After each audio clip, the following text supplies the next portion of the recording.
তো বললাম যে যদি তোমাদের অ্যাটাক করার জন্য কেউ আসে আমি আছি, আগে আমার মারতে হবে তারপর যাইতে হবে। ঠিক আছে, টেনশন করার দরকার নেই। ওইদিকে যদি কেউ আসে থাকে আমি দেখতেছি। উল্টা, ঠিক উল্টা পাশে আমি যেখানে ছিলাম তার উল্টা পাশে, মানে আমরা যখন আসি এসে যখন গুলি করছি এরপরে শেষে দেখা যাবে ওই যে পিছনে হতেছে না, এই যে এটা কিন্তু আমি গুলি করছি, ওই যে দৌড়াইতেছে ওরা কিন্তু দৌড়াইলো না, এটা কিন্তু আমি যখন গুলি করলাম তারপরে দৌড়াইছে। ওরা তো বুঝেই নাই, মানে ওরা কিন্তু আচমকা যে পুলিশ আমাদের উপরে গুলি করতে পারে এটা বিশ্বাস করে নাই। ওইখানে গোলাগুলি ঘটনা 4 তারিখে হয়েছে, তার আগে ওইরকম হয় না। 3 তারিখে তো আমার বিরুদ্ধে ব্যাপক একবার ইয়ে হয়েছিল। তোমরা এই যে ক্যাম্পাসের মধ্যে থাকো, তখন ওইখানে গেলে আমি বলি তোমাদের মতো ছেলেগুলো যারা আছে আমাদেরকে রক্ষার জন্য এখানে দেখা যায় দেশে দাঁড়াই গেছে, তারপরে কিন্তু কেউ ছাড়ে নাই, তোমাদের সব আসছে। এইটা জানো না, ওইখানে আমার গিয়ে তোমার এইখানে ক্যাম্পাস যেটা আছে ক্যাম্পাস ওখান থেকে এখনই ব্যাক করবে।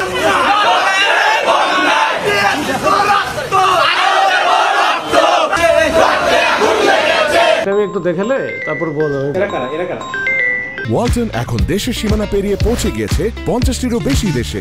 ওয়ালটন, ঘরে ঘরে বিশ্বজুড়ে। যুবলীগের নেতা ছিল না আমাদের এখান থেকে, এই যে আমি প্রথম, এটা কিন্তু আমি এই যে আমাদের দেখে গুলি করছে, তার সাথে দেখা সব হচ্ছে ছাত্ররা, কিন্তু এটা কিন্তু ওই বক্তব্য গুলি মানে করতেছে। আমি ওই যে আমার সাথে তো সবাই যায় নাই, মানে পুলিশের তো এত সাহসী, মানে ওই আমার সাথে 2 জন গেছে, তো 2 জনে গেছে। হ্যাঁ, যে 2 জন গেছিল না স্যার, পরে আমি এই যে এখন যাবে আমি এই যে এই ছেলেটা এই যে দৌড়াই গেল, আমি বললো তাড়াতাড়ি, মানে অস্ত্র ছাত্র সব দৌড়াবে এখন, ওই যে দৌড়াইতেছে ওদের পিছনে। হ্যাঁ, ওরা গুলিও তো করছি, ওই গুলি করার পরে তো দৌড়েছে এরা তো সব। তো এই যে গুলি করার পরে আওয়ামী লীগের এক নেতা, যে যুবলীগের, এত খারাপ লোক, সরবরাহ করতো এক সময়। এই সাইদ এসে তখন কিন্তু তার টিম নিয়ে 10-12 জনের একটা টিম নিয়ে এসে গুলি করা শুরু করছে। ঠিক উল্টা দিকে আমরা আছি এক পাশে, মাঝখানে জনতা বা ছাত্র জনতা, এরপরে একটা সে, এই জন্য কিন্তু আমরা কোনো কিছু করতে পারি। অনেকে বলতেছে যে পুলিশের সামনে পুলিশ নীরব ছিল, মুক্ত, এরকম কোনো সুযোগই নাই। বরঞ্চ আমরাই কিন্তু প্রথম গুলিটা করছি আমি। আবার এদিকে থাকতে এই ঘটনার আগে আমি কিন্তু আওয়ামী লীগের অফিসের দিকে গুলি করছি। কীভাবে গুলি করছি, যে ওরা যখন দেখলো যে আমাদের উপর দিয়ে গুলি করার চেষ্টা করতে, কয়েক রাউন্ড গুলি করছে, তখন কিন্তু আমরা সরাসরি গুলি করছি। হ্যাঁ, এদিকে অফিসের দিকে, যে আমার আওয়ামী লীগের দিকে না। আমার কথা হচ্ছে যে কেউ যেন না আসে, ওরা আন্দোলন করতেছে শান্তিপূর্ণভাবে করুক, ওরা চলে যাবে। প্রথম থেকে আমি চাইছি যে এখানে কোনো রকম যেন ব্লাড শেড না হয়, কোনো রকম রক্তক্ষরণ যেন না হয়, শান্তিপূর্ণ আন্দোলন হবে। এখানে পাবনাতের এমন কিছু না যেটাতে দেশ স্বাধীন হয়ে যাবে, কিন্তু এইখানে যেন কোনো কিছু না হয়, যে কোনো ছাত্র যেন কোনো তারপর ওইখানেই ঘটলো। দেশে সরকার পরিবর্তন হবে কি হবে না আমরা তখন কিছুই জানি না। তখন তো 4 তারিখে আমরা ছিলাম, তখনকার যে বাস্তব অবস্থা, ওই বাস্তব অবস্থাকে মানে মোকাবেলা করার জন্য যা করণীয় মনে হয়েছে তখন তাই করছে। ছাত্র জনতা যারা ছিল তাদের উপরে যারাই হামলা করার চেষ্টা করেছে বা যারা করার চেষ্টা করছে তাদেরকে আমরা প্রথমে নিবৃত্ত করছি, মানা করছি। এরপরে যদি না হয় তাহলে আমরাও সেটা অন্ততপক্ষে তাদের দিকে না হলেও উপরের দিকে হলেও গুলি করছি, বেশ কয়েক রাউন্ড গুলি। তো ওই দিন পরে 60-65 রাউন্ড গুলি করা হয়েছে, এবং কোনোটাই কিন্তু ছাত্রদের এগেনস্টে আমরা করি নাই, একটা রাউন্ডও ছাত্রদের এগেনস্টে আমরা করি নাই।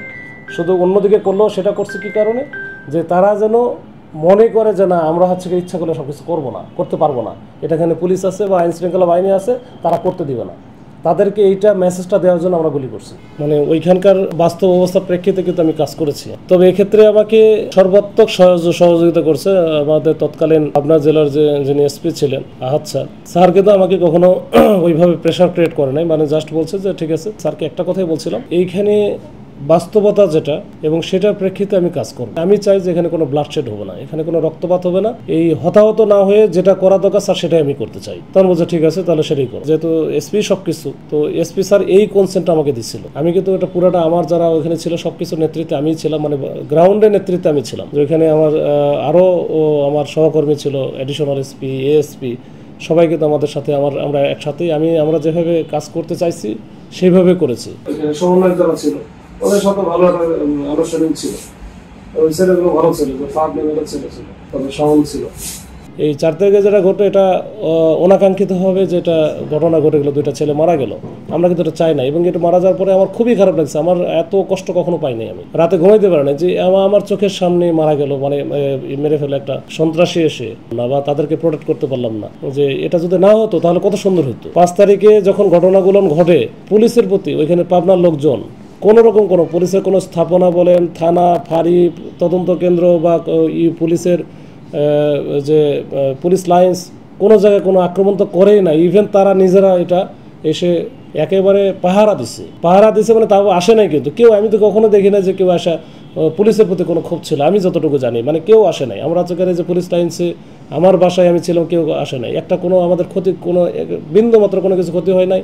আমাদের কোনো ফোর্স বা আমাদের কোনো পুলিশের সদস্য আহত বা তাদেরকে যে কেউ একটু ইয়ে করে বলবে, কোনো কিছু হয় না। এটা হচ্ছে কারণ আমাদের যে ওভারঅল ভূমিকা ছিল, এই ভূমিকার কারণে এটা সম্ভব হয়েছে। 5 তারিখের পরে 6 তারিখ থেকে তো আমাদের পুলিশের ভিতরে একটু একটা উত্তেজনা দেখা দিয়েছিল। এই দেখা দেওয়ার পরে তখন একটা নির্দেশনা আসলো উপর থেকে যে আনসারেরা হচ্ছে থানা পাহারা দিবে। কোনো জায়গায় হতে পারে, তবে পাবনাতে আমরা যেটা করেছি, পাবনার আমার ফোর্সরা বলছে, আমার অফিসাররা বলছে যে স্যার আমরা থাকতে আনসার পাহারা দিবে কেন? এটা তার আমরা অন্য জায়গার মতো না, আমরা আমাদেরটা আমরাই পাহারা দেবো। তো আমাদের প্রত্যেকটা থানা, তদন্ত কেন্দ্র, ফাঁড়ি, মানে সব জায়গায় আমাদের নিজের ফোর্সে নিজেরাই পাহারা দিচ্ছে। এখানে কোনো, আমি একমাত্র বলছি যে এখানে কোনো আনসার লাগবে না, আমরা নিজেরটা আমরা এনাফ, আমরা করবো, এবং আমরা করছিও তাই। আমি পুলিশ অফিসার হলেও আমি একজন মানুষ হিসেবে মানুষের মানবিকতার যে দিকগুলো সেগুলো হয়তো অন্যান্যদের মতো আমারও আছে, এবং চাই ওইটাই হচ্ছে অ্যাপ্লাই করার জন্য, যে আমরা চেষ্টা করেছি যেন যতটুকু মানবিকতার সাথে এবং আইন প্রয়োগ তো অবশ্যই, সেটা সীমিত আইন প্রয়োগ করে আমাদের এই বিষয়গুলো ট্যাকেল করা।